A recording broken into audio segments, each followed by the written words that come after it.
जातिवाद का खतरनाक जहर जो डीएनए में घुसा हुआ है, आज भी घुसा हुआ है, उसके चलते जो मेरा सरनेम है उसके साथ खुद को आइडेंटिफाई करने वाले कुछ बड़े लोग आकर मुझसे कहते हैं कि साहब आपके एडीजी कमज़ोर वर्ग बनने के बाद कुछ ज़्यादा ही सख्त हो गए SC ST एक्ट के मामले में लोग, क्यों आप इतनी सख्ती करते हैं? इसमें सबसे ज़्यादा तो हमारी ही जाति के लोग प्रभावित होते हैं। तो वो कहते हैं कि अरे ऐसे हो जाता है, गर्म खून होता है, जुबान हाथ चल जाता है कि जुबान चल जाती है। तेरी जुबान इन कमज़ोरों पर ही कैसे चलती है और तेरा हाथ इन्हीं जो हजारों साल से सताए गए हैं, जिन्हें इंसान का दर्जा तक नहीं हमने दिया, उन्हीं पे क्यों चलती है तेरी जुबान और तेरे हाथ? आज के इस कार्यक्रम की सदारत कर रहे सोमराज जी, सदन में उपस्थित बहनें भाइयों, मंचासीन honourable justice BP Verma sir, professor Lakshman ji, Naveen ji, Neeraj ji, Sumit ji, Virendra ji, Avdhesh ji, बहुत दूर से आए हुए RS पटेल जी, और कैनरा बैंक में विभिन्न रूप से इस कार्यक्रम के आयोजन के लिए सक्रिय योगदान करने वाले सभी बंधु। सबसे पहले मैं अपने अंदर जो गौरव का भाव है उसे स्पष्ट कर देना चाहता हूँ। मैं गौरवान्वित हूँ और ये गौरव प्रदान करने के लिए आयोजकों का आभारी हूँ। मैं गौरवान्वित हूँ कि आज मैंने ये मंच हमारे आज के दौर के सबसे बड़े योद्धाओं में से कुछ नामों के साथ शेयर किया। नवीन जी, नीरज जी, सुमित चौहान जी, डॉक्टर लक्ष्मण यादव जी, ये सब कितनी बड़ी लड़ाई लड़ रहे हैं इसकी कल्पना शायद इस सदन में बैठे हुए जो कि सभी जागरूक हैं और खुद उस लड़ाई में शामिल हैं, उनमें से भी अनेक लोग शायद न कर पाएं कि लड़ाई कितनी बड़ी है। जो लड़ाई ये नौजवान लड़ रहे हैं हम सब के लिए, और ये सिर्फ SC ST या OBC भर के लिए ही नहीं, जितनी वास्तविक आबादी इस देश की होगी, 130 करोड़ है, 135 करोड़, ये उन सब के लिए लड़ी जा रही लड़ाई है। क्योंकि वास्तव में ये इंसान के इंसान बने रहने की लड़ाई है, और उस इंसान को इंसान बने रहने की जो तरीके, टूल्स हैं, मैनिफेस्टेशन हैं, जो संविधान के रूप में हमें प्राप्त है, उसको बचाने की लड़ाई है। तो मैं एक बार फिर बता देना चाहता हूँ कि मैं गौरवान्वित हूँ कैनरा बैंक के SC ST वेलफेयर एसोसिएशन के आयोजकों का आभारी हूँ कि उन्होंने ऐसे योद्धाओं के साथ आज मुझे मंच साझा करने का मौका दिया। हिम्मत कहाँ से आती है? इन योद्धाओं में से कई ने उस हिम्मत के बारे में बताया कि कहाँ से आती है। ये किसी के ईश्वर अल्लाह और किसी के नमाज पढ़ने और मंदिर मस्जिद एक कर देने से नहीं आती। ये ऐसे ही हमारे पुरखों में रहे हुए योद्धाओं को पढ़ने से, उनको जानने से आती है। नीरज भाई ने जो कहा, जानना और मानना दोनों फर्क है, उनको जानने से ताकत मिलती है। और मैं एक पुलिस ऑफिसर हूँ। पुलिस ऑफिसर के रूप में मुझे बिहार में काम करने का जो अवसर मिला, उस क्रम में ज़िंदगी में ऐसे मौके कम से कम 3 बार आए कि जहाँ मौत को और मेरे ज़िंदगी के बीच में फासला बहुत ही झीना था। गोलियों की बौछार के बीच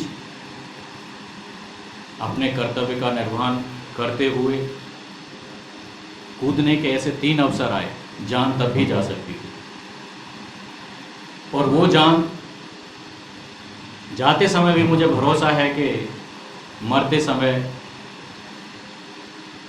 मैं सीना ऊंचा उठाए रखते हुए मरता, मुझे कोई अफसोस नहीं होता ज़िंदगी से। लेकिन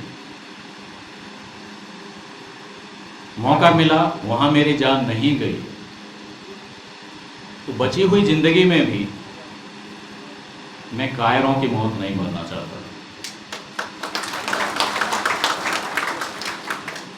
जैसा इन योद्धाओं ने दोहराया अपने अपने शब्दों में, अपने अपने तरीके से, कि आज अगर हम ये संकोच करते रह गए कि वो क्या सोचेगा और वो क्या सोचेंगे, वो क्या कर सकते हैं और वो क्या करेंगे, तो हमारी आने वाली नस्लों में, आने वाली पीढ़ियों में ऐसे बच्चे जो मेरे जितने कायर, हमारे जितने कायर नहीं होंगे, उन्हें शर्म आएगी कि हमारा पुरखा ऐसा भी था। जब हम इंसाफ के लिए वर्दी पहनकर, या जिस विभाग में अभी मैं हूँ तो वर्दी नहीं पहनी जाती है, सिर्फ राष्ट्रीय पर्व 2 होते हैं, स्वाधीनता दिवस और गणतंत्र दिवस, उसी दिन हमें वर्दी पहननी होती है, CID। तो वर्दी में या बिना वर्दी में न्याय के लिए हम लड़ाई लड़ने की कोशिश करते हैं, और जिसकी वजह से ये जो ग्रेडेड इनइक्वालिटी और ये जातिवाद का खतरनाक जहर जो DNA में घुसा हुआ है, आज भी घुसा हुआ है, उसके चलते जो मेरा सरनेम है उसके साथ खुद को आइडेंटिफाई करने वाले कुछ बड़े लोग आकर मुझसे कहते हैं कि साहब, आपके ADG कमज़ोर वर्ग बनने के बाद कुछ ज़्यादा ही सख्त हो गए SC/ST एक्ट के मामले में। लोग क्यों आप इतनी सख्ती करते हैं? इसमें सबसे ज़्यादा तो हमारी ही जाति के लोग प्रभावित होते हैं। मैं उनको कहता हूँ कि आप गलत जगह सलाह दे रहे हैं। आपको जाकर उन लोगों को सलाह देनी चाहिए जो अत्याचार करते हैं। तो वो कहते हैं कि अरे ऐसे हो जाता है, गर्म खून होता है, जुबान हाथ चल जाता है कि जुबान चल जाती है। तब फिर मैं उन्हें याद दिलाता हूँ, अगर आपका हाथ और जुबान ऐसे ही चल जाता है तो वो जो तुमसे मजबूत हैं, मजबूत जगह पे खड़े हुए हैं, सैकड़ों साल से, हजारों साल से, आज भी हैं, उन पे तेरा हाथ ऐसे कैसे नहीं चल पाया और तेरी जुबान कैसे नहीं चल पाई? तेरी जुबान इन कमज़ोरों पर ही कैसे चलती है और तेरा हाथ इन्हीं जो हजारों साल से सताए गए हैं, जिन्हें इंसान का दर्जा तक नहीं हमने दिया, उन्हीं पे क्यों चलती है तेरी जुबान और तेरे हाथ? ये क्यों नहीं सिखाते उनको? कौन सिखाएगा? ये चूंकि हम और आपने नहीं सिखाया, इसीलिए जो व्यवस्था बनी थी संवैधानिक, उसमें किसी संवेदनशील पार्लियामेंट ने 1989 में वो अधिनियम पारित किया और बाद में उसमें संशोधन करके उसको मजबूत भी बनाया। तो आप गलत जगह बात कर रहे हैं अपनी। उन लोगों को समझाइए जो इंसानियत के बराबरी के पाठ को भूलकर शोषण और अत्याचार में अपना सहयोग दे रहे हैं। मुझ जैसे लोग को समझाने की कोशिश मत करिए। तो जब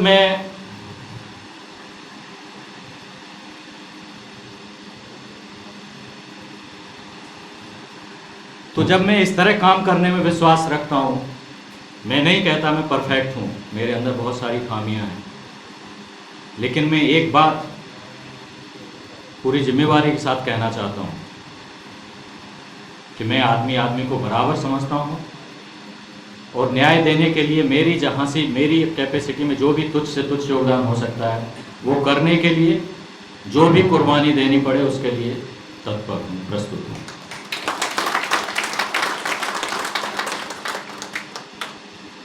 इसीलिए मुझे वैसे ही डर नहीं लगता जैसे हमारे बीच मंच पर बैठे महान योद्धाओं को डर नहीं लगता। फिर एक चीज़, हालांकि मूल संविधान में नहीं थी, बाद में संविधान संशोधन अधिनियम के माध्यम से जोड़ी गई थी, लेकिन वो चीज़ जिसका जिक्र नीरज भाई ने अपने वक्तव्य में किया था कि जब कहीं घसीटा जाएगा कानूनी लड़ाइयों के ड्रामों में, तब मैं सबसे पहले उसी बात को कहूँगा, इस संविधान का आर्टिकल 51A(H) जो इस देश के हर नागरिक की ड्यूटी है, fundamental duty, to develop scientific temper, humanism, the spirit of inquiry and reform, ये फंडामेंटल ड्यूटी जोड़ी गई है। और ये कोई भी व्यक्ति जो कुछ कहता है, जिसको प्रताड़ित किया जाता है कायर व्यवस्था द्वारा, अन्यायी व्यवस्था द्वारा, उसके लिए कम से कम एक सबसे बड़ी, कहते हैं ना कि डूबते को तिनके का सहारा, तिनका नहीं, ये तो मूल चीज़ है। ये अलग बात है कि हमें कभी नहीं सिखाया गया कि हम कानून का पालन करें। ये देश शोषण के विभिन्न पैटर्नों में जूझता रहा हमेशा, साल दर साल, सदी दर सदी, सहस्त्राब्दी दर सहस्त्राब्दी। उसके तहत हम उसको भूल गए हैं कि सच्चाई और मानवता के बारे में ईमानदारी से लड़ने की अपनी जिम्मेवारी, वो जिम्मेवारी याद दिलाता है ये फंडामेंटल ड्यूटी। तो मैं कामचोर नहीं हूँ, नागरिक के रूप में भी नहीं, इसीलिए मैं ये जिम्मेवारी निभाना चाहता हूँ। तो ऐसे किसी भी आमंत्रण को, अगर मेरे क्षमता के दायरे में है, मैं वहाँ तक देश काल परिस्थिति से मुझे मतलब नहीं है, लेकिन स्पेस और टाइम के लिहाज से मैं वहाँ अगर पहुँच सकता हूँ, तो मैं ऐसे किसी भी आमंत्रण को पाकर मैं खुश होता हूँ। इसीलिए मैं आप सबके बीच हूँ। Role of media in India and Indian constitution, और आज के दौर में ये क्या कर रहे हैं, इसके बारे में मेरे बहादुर दोस्तों ने बड़े विस्तार से, तफसील से चीज़ें बताई हैं। चाहे सुमित चौहान जी हों शुरुआत से ही, चाहे फिर नीरज भाई हों, चाहे नवीन भाई हों, या फिर डॉक्टर लक्ष्मण भाई हों, सभी ने अपने अपने क्षेत्र में ये सभी बहुत ही बेहतरीन काम कर रहे हैं और उन्होंने बहुत विस्तार से समझाई है। तो ये दोहराव जैसा ही लगेगा, लेकिन मैं एक और आयाम जिसके बारे में हमारे ये सभी बहादुर दोस्त और वक्ता उसके बारे में अवगत है और उनको छुआ भी है, लेकिन उससे थोड़ा और गहराई से ले जाना, मैं उसको डिस्कस करना पसंद करूँगा। अपने वक्तव्य में संक्षिप्त रखना चाहूँगा, लेकिन विषय ऐसा है तो थोड़ा समय अतिरिक्त लग जाए तो उसके लिए माफ़ी चाहूँगा।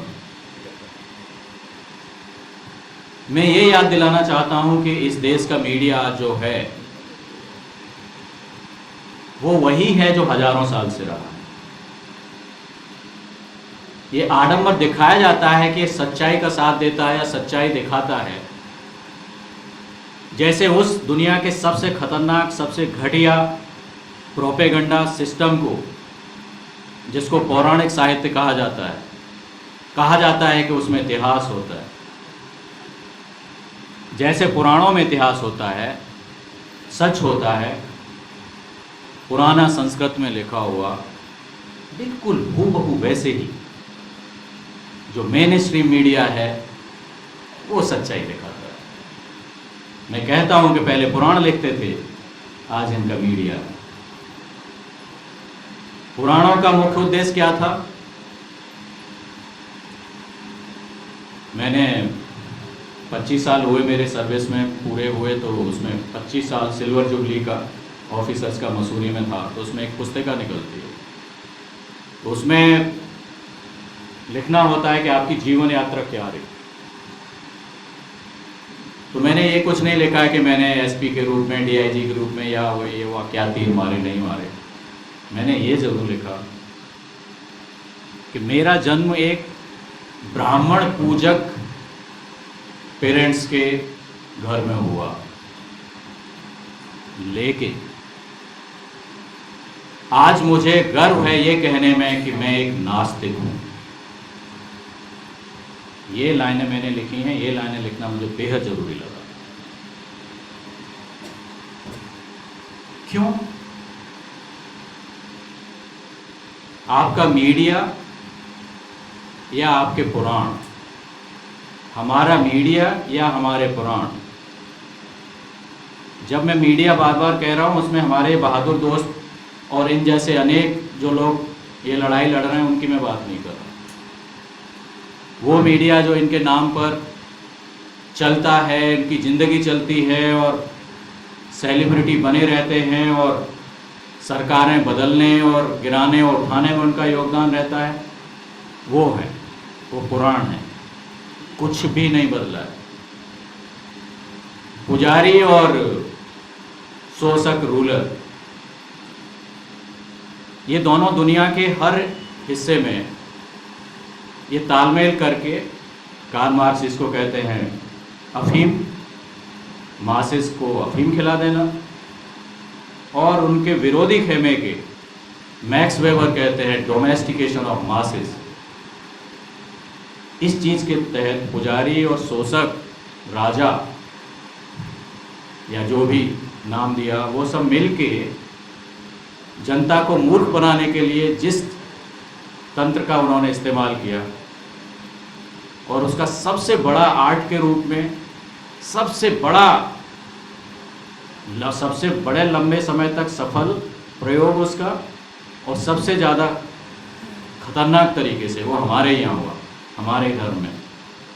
मैं दरअसल हिंदू धर्म उसको कहना पसंद नहीं करता। अब तो खैर मैं उसका पार्ट नहीं हूँ, मैं किसी भी धर्म का पार्ट नहीं हूँ, न मैं हिंदू हूँ आज की डेट में, न मुस्लिम हूँ, न क्रिश्चियन हूँ, न बुद्धिस्ट हूँ। मैं पूरी तरह से धर्मों से अलग हूँ। मैं विशुद्ध रूप से आस्तिक हूँ। हालांकि नास्तिक में भी कुछ धर्म माने जाते हैं जो नास्तिक थे, लेकिन वो धर्म के रूप में चले। बुद्धिज़्म, जैनिज़्म, ये सब नास्तिक धर्म है। लेकिन एक रूप ऐसा आ गया कि वहाँ भी इसमें लोग घुस के उन्होंने क्या कर दिया। मैं अभी किसी धर्म से खुद को आइडेंटिफाई नहीं करना पसंद करता।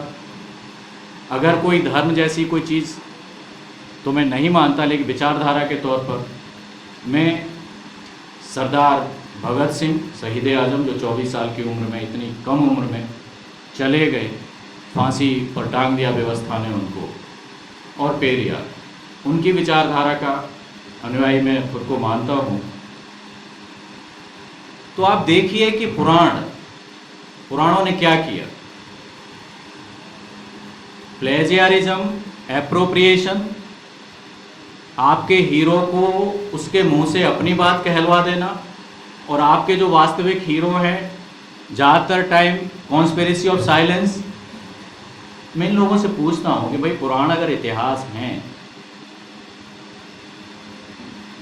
तो इनमें कहीं भी जो इतिहास का हिस्टोरियोग्राफी जानते हैं और ठीक से देखते हैं, वो सभी जानते हैं कि बुद्धिज़्म के और जैनिज़्म के अवशेष इस देश में हर जगह बिखरे पड़े हैं। बड़े पैमाने पर लोग, बहुसंख्यक लोग बुद्ध के अनुयायी या महावीर के अनुयायी रहे थे। उनकी बात पुराणों में क्यों नहीं मिलती? उनके बारे में रेफरेंस भी मिलते हैं तो ऑब्लिक विष्णु पुराण, जिसके बारे में पुराणों के स्कॉलर मानते हैं कि उसमें सबसे कम बाद में एडिटिंग और ये हुआ है, उस विष्णु पुराण की मैं बात बता रहा हूँ। उसमें बौद्धों और जैनों के बारे में जो संदर्भ आते हैं, उसमें कहीं ये चीज़ नहीं है कि इनके आचरण कहीं पतित हो गए थे, कि कोई इनमें से आसाराम बापू बन गया था या कोई राम रहीम बन गया था। इस टाइप की बात नहीं। सीधे ब्लेटेंटली, बेशर्मी से,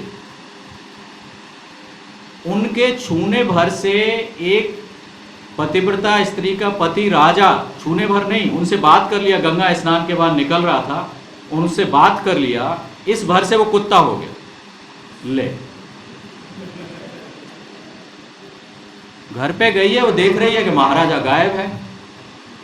पूछ रही पुरोहित आके, फिर बताया कि मैडम वो यही तो है। कुत्ता एक दुम हिला रहा था दरवाजे पे, ये है मेरे महाराज। क्या हो गया? अरे आप सुबह तो गंगा स्नान करके वो दान देते हैं गंगा किनारे, तो उस समय आप भूल गई वो किन से बात कर रहे थे? वो अनिल किशोर यादव था, वो नवीन कुमार था। आपने अच्छा किया कि आपने मुंह फेर के चल दी। आप तो इस पाप का तुरंत ये मिला कि वो कुत्ता हो गया तेरा हस्बैंड। ये कहानियां हमने लिखी हैं, जिसके बारे में हम जाके बाहर दिखाने को किसको रहता है?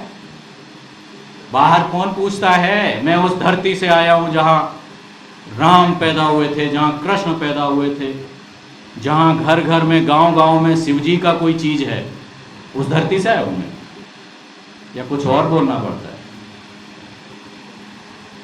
बोलते हैं मैं बुद्ध की धरती से आया। उस बुद्ध का क्या कर रहे थे हम? जब सारे हथगंडों के बाद भी बुद्ध का हम फॉलोअर्स को ख़त्म नहीं कर सके, तो उनको उनके वोट बैंक को हासिल करने के लिए ये शब्दावली में इसलिए प्रयोग कर रहा हूँ क्योंकि मैं ईमानदारी से मानता हूँ कि धर्म घटिया पॉलिटिक्स के अलावा कुछ नहीं। घटिया पॉलिटिक्स, घटिया इसलिए कि जो पॉलिटिक्स होती है सीधा सीधा कहता है कि कोई कहेगा कि मैं इस पार्टी का हूँ, मेरा ये मैनिफेस्टो है और मेरा ये अनुयायी है और मैं इनके इंटरेस्ट को सेफगार्ड करूंगा अगर मुझे चुनोगे। दूसरा कहता है कि नहीं मेरा ये। धर्म की पॉलिटिक्स घटिया इसलिए है सबसे ज़्यादा कि ये आड़ लगाता है दूसरी, किसी ईश्वर का, किसी पवित्रता का। इसीलिए किसी इंडोलॉजिस्ट ने कहा था हमारे इस सिस्टम के लिए पायस फ्रॉड। हालांकि मुझे इस बात पर आपत्ति है कि पायस भी उसे क्यों कहा जाए, वो द फ्रॉड कहा जाए उसे। किस बात का पायस? लेकिन उसने इज्जत करते हुए हमारी पायस फ्रॉड कहा था। तो जब हम ये पॉलिटिक्स करते हैं, उसमें हमें किसी को दबाना है, अपनी वर्ण व्यवस्था को ही ऊपर दिखाना है, तो बुद्ध के फॉलोअर्स को भी अपनी पाली में लेने के लिए मूर्ख बनाना है। क्योंकि आम जनता तक तो वो बात उतनी कौन समझाने जा रहा है? उनको फुर्सत भी कहाँ है? वो डे टू डे की जद्दोजहद, खेती, किसानी, कारीगरी, पशुपालन और जो काम कर रहा है जिंदगी तो वही चला रहा है। जो हमारे बहादुरों ने बताया उनके शब्दावली में लुटेरा तो थी नहीं, तो कमेरा है। तो कमेरों को इतनी फुर्सत भी कहाँ है कि इन चालाकियों को समझ पाए? वो तो मासूम होता है। तो बुद्ध को 10वां अवतार बनाते समय, 9वां अवतार बनाते समय भी पता है क्या चालाकी हुई है? बुद्ध का क्यों हुआ कि देवासुर संग्राम में देवता बराबर हार जाते थे, असुर जीत जाते थे। तो बहुत हाई लेवल की मीटिंग हुई कोर कमेटी की, थिंक टैंक की। उसमें डिसाइड हुआ कि अब कैसे इसको बाजी पलटी जाए। तो फिर टास्क मिला विष्णु को, व्यामोह, मोह जो होता है ना, उसका वो पार्ट का वो अंश अवतार ले बुद्ध के रूप में। और इनकी ताकत यही है कि वर्ण व्यवस्था का पूरी ईमानदारी से पालन करते हैं। बदमाशी देख रहे हैं, धूर्तता, कमीनापन। इनकी सफलता का राज यही था कि वर्ण व्यवस्था का पालन कर रहे हैं, तो इनको वर्ण व्यवस्था से च्युत किया जाए, उससे दूर किया जाए, उनको पथ भ्रष्ट किया जाए। इसके लिए बुद्ध का अवतार लेके बुद्ध ने फिर शिक्षा दी और उनको सही रास्ते से भटका के फिर पथ भ्रष्ट कर दिया। तब असुरों का हमने नाश कर दिया। Fantastic, amazing. इससे ज्यादा धूर्तता वाली चीजें आप कहां पाएंगे? आपका वोट बैंक भी हासिल कर लिया, आपका माल पूजा के लिए भी बुद्ध पूर्णिमा के अलग जगह प्रावधान कर दिया कि बुद्ध पूर्णिमा के दिन बनाइए, बुद्ध जी की मूर्ति बनाइए, अपनी क्षमता के अनुसार बनाइए।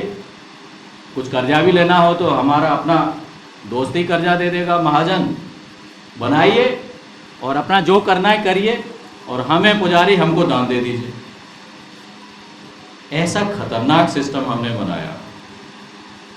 इतिहास और सच्चाई हमने कभी लिखी नहीं, लेकिन हमने कहा हमेशा कि हम सच के सिवा और कुछ नहीं लिख रहे हैं। और हमने बहाना किया कि हमें त्रिकालदर्शी हैं। चूंकि जो बाद की घटना, जो बाद के राजे महाराजे हुए, राजवंश आए, वो आ जाते तो आप कहते कि बाद में लिखा गया है। अगर इतिहास है तो बाद में लिखा जाता है या साथ साथ लिखा जाता है, लेकिन ये तो है पुराण, पुरानी चीजें। तो पुराण और उसी के साथ मतभेद है। अपनी सर्वसत्ता, सर्वशक्तिमान होना दिखाने के लिए कहा कि हमारे फलाना ऋषि पारस त्रिकालदर्शी। भूत की जानते हैं, वर्तमान में कहाँ क्या हो रहा है, वो भी वैन हर जगह लगी हुई है, हमारे पास फीड आता है बड़ी बड़ी स्क्रीनों पे, और फिर हम भविष्य की भी भविष्यवाणी करते हैं। तो जो सो कॉल्ड महाभारत काल के बाद के जो राजवंश हैं, उनके बारे में वो भविष्यत काल में वो लिखते हैं। हमारा मीडिया क्या सच्चाई दिखा पाता है? हमारे वक्ताओं ने हमें बिल्कुल स्पेसिफिक तरीके से बताया कि कैसे सच्चाई छुपाई जाती है। वैसे ही हमारे पुराणों ने तो ईश्वर के नाम पे डरा कर, उससे बात कर लेगा तो तू कुत्ता हो जाएगा, तेरा हस्बैंड। जानता था कि महिलाएं ज़्यादा, उनकी इनसिक्योरिटी ज़्यादा तगड़ी होती है, चूँकि बाकी समाज के साथ साथ जो पैट्रियार्की में है, पति के सामने भी पति के बरक्स उनका शोषण का एक एडिशनल पैटर्न महिलाओं का जुड़ा रहता है। तो महिलाएं ज़्यादा इनसिक्योर रहती हैं, ज़्यादा भीरू होती हैं। तो उसको एनकेस करने के लिए महिलाओं को टारगेट खूब किया। ज्योतिष, संस्कार, इनके नाम पर घर में घुसना और उसके बाद मियाँ की जूती, और मियाँ की जूती मियाँ का सर, आपके ही रिसोर्सेस, आपका ही शोषण करके और आप ही को नीचा दिखा के ऐश कर रहा है, और बदले में क्या देगा? उस समय क्या हुआ, कैसे अपहरण हुआ, उसको आज थोड़ा सा जिन महापुरुष के बारे में हम बात कर रहे हैं और जिनके गुरु में से एक कबीर को मानते, तो उन कबीर के बारे में बात कर रहे हैं। क्या आपका कभी ध्यान गया? मेरा ध्यान गया किसी दिन, तो मैं भौचक रह गया। क्या आपका कभी ध्यान गया कि कबीर के जो पाठ हमारा, मैं उत्तर प्रदेश में हिंदी माध्यम से पढ़ा, तो वहाँ मैंने पढ़ा था, आज भी होगा वो पाठ उसी तरह का कबीर के बारे में। तो उनका जन्म 1380 ईस्वी में हुआ या कितने में हुआ, इसमें 20 साल का अंतर है, इसमें कंट्रोवर्सी है। लेकिन ये जरूर बताया जाता है कि ये कबीर को नीरू एवं नीमा नामक एक जुलाहा दंपत्ति ने काशी के लहर तारा नामक तालाब के किनारे पाया, जिसे एक विधवा ब्राह्मणी लोकलाज के भय से छोड़ दी। फैंटास्टिक! कितने महान लोग हो आप, जिनको जन्म की तिथि के बारे में 20 साल तक का गैप है, और उनको यह पता है कि ये विधवा ब्राह्मणी लोकलाज के भय से अपना नवजात शिशु को फेंक आई। कितने शर्म करो, कितने कमीने और घटिया लोग हो आप। एक गरीब जो पढ़ना चाहता था, दयानंद सरस्वती नाम का आपका बहुत बड़ा महर्षि सत्यार्थ प्रकाश में लिखता है, बड़े गर्व से अपनी जाति के बहुत दम्भ से कूट कूट कर भरा हुआ दयानंद सरस्वती नाम का व्यक्ति लिखता है अपने महान ग्रंथ सत्यार्थ प्रकाश में कबीर के बारे में, बड़ी घृणा के साथ। शिक्षा प्राप्त करना चाहता था, वहाँ नहीं होने दिया गया, तो अपना ये खोल लिया। वो बच्चा जो शिक्षा प्राप्त करना चाहता था, और ये निकम्मा ऐसी सोच, ऐसी धूर्त सोच कि यही व्यक्ति ये भी कह रहा था कि जाति जन्म के आधार पर नहीं थी, कर्म के आधार पर होती है। चूँकि नॉर्थ वेस्ट में जो चैलेंज आ रहा था ना, जो मूर्ति पूजा विरोधी धर्मों की तरफ से, उसमें जाट, अहीर, गुर्जर और बहुत सारे लोग, और सिखिज्म, इस्लाम, क्रिश्चियनिटी, सिखिज्म में जा सकते थे, चूँकि वो ज़्यादा उनका अट्रैक्टिव प्रोस्पेक्टस था कि ज़्यादा भाईचारा वाले हैं, ज़्यादा ईगलिटेरियन। तो उसे रोकने के लिए ये भी जोड़े, और उसके बाद वैसा व्यक्ति जो इसके बावजूद पहले से ही ऐसा उसमें जिसको अछूत में डाल दिया गया, कारीगरी वाली जाति जुलाहा, फिर उसमें मुस्लिम, तो और ख़तरनाक स्थिति, सबसे बदतर समाज में स्थिति। पढ़ना चाहता था, ज्ञान लेना चाहता था, ज्ञान का मौका नहीं दिया, और काशी के महामहोपाध्याय फलाना चिलाना और इतना सब लुटेरों के बीच जो दूसरों की कमाई पे पल रहे थे, उसके बावजूद वो आदमी इतना महान बढ़ा। तो हम इतने गए गुजरे घटिया कमीने हैं कि उसके माँ बाप से उसको छीन लिया। क्या आप अंदाजा लगा सकते हैं कि ये चीज़ कितनी खतरनाक चीज़ है? ये चीज़ किसी धर्मस्थल को तोड़ के अपना धर्मस्थल नया बना देने के एक क्रूएल और एक डायरेक्ट जो अतिक्रमण है, उसकी तुलना में भी कई गुना ज़्यादा खतरनाक चीज़।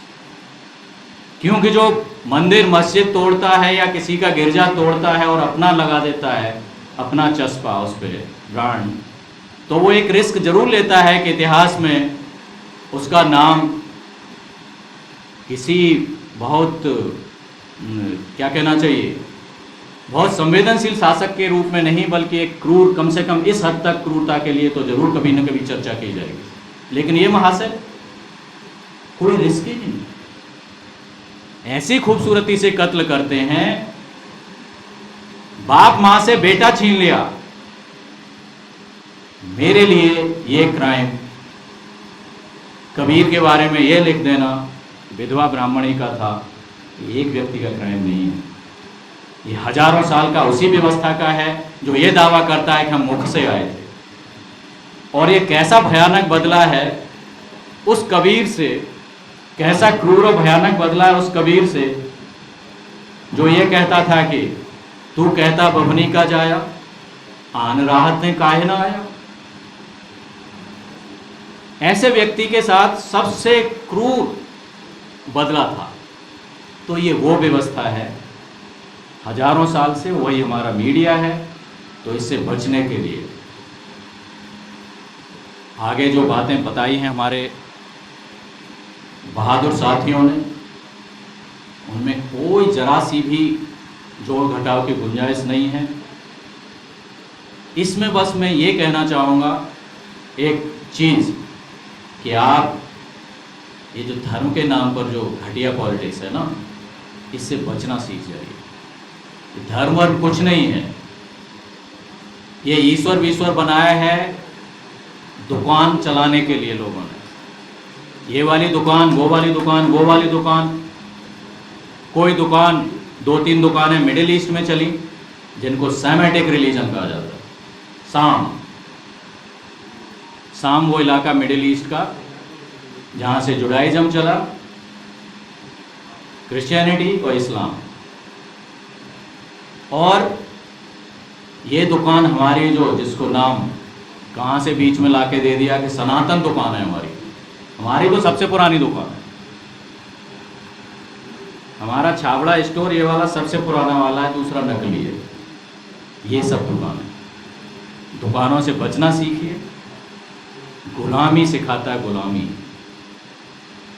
तो बाबा साहब का एनिहिलेशन ऑफ कास्ट पढ़ने की जिनको फुर्सत है, ऊर्जा है, वो ज़रूर पढ़ें।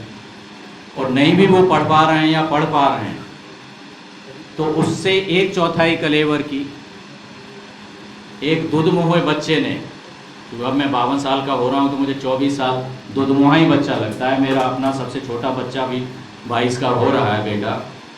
भगत सिंह ने लिखी थी, जेल में खुद को फांसी पर लटकाए जाने से कुछ ही दिन पहले, मैं नास्तिक क्यों हूँ, why I am an atheist. तो उसको पढ़ सकें आप और आपके बच्चे, तो कम से कम भगत सिंह के बारे में तो कोई ये नहीं कह सकता कि उसकी देशभक्ति में कोई कमी थी। बड़े बड़े बहुत ज़्यादा इंच वाले लोगों की देशभक्ति पर भी मर मिटने वाले लोगों भी विश्वास कर सकते हैं मेरी इस बात पर कि भगत सिंह में आपके उस खुदा से ज़्यादा नहीं तो कम देशभक्ति नहीं थी। शायद वो भरोसा करने को तैयार हो जाएं इस बात पर कम से कम। तो उस शहीद आजम सरदार भगत सिंह की why I am an atheist, मैं नास्तिक क्यों हूँ, इंटरनेट पर मिल जाएगी, वो पढ़ लीजिएगा तो बड़ी मेहरबानी होगी। डरिए किसी से मत, मजबूत बनाइए। अन्याय के खिलाफ जो लड़ाई लड़ रहे हैं उनको किसी भी तरह से कुछ नहीं दे सकते हैं तो एक बार मुस्कुरा के उनका पीठ पे हाथ रख दीजिए, इतना तो दे सकते हैं। Thank you very much. एक बार फिर से धन्यवाद आयोजकों का और मेरे इन प्यारे बहादुर दोस्तों का जो आज यहाँ हम सबके बीच हाजिर हैं। Thank you very much. जय हिंद, जय भीम।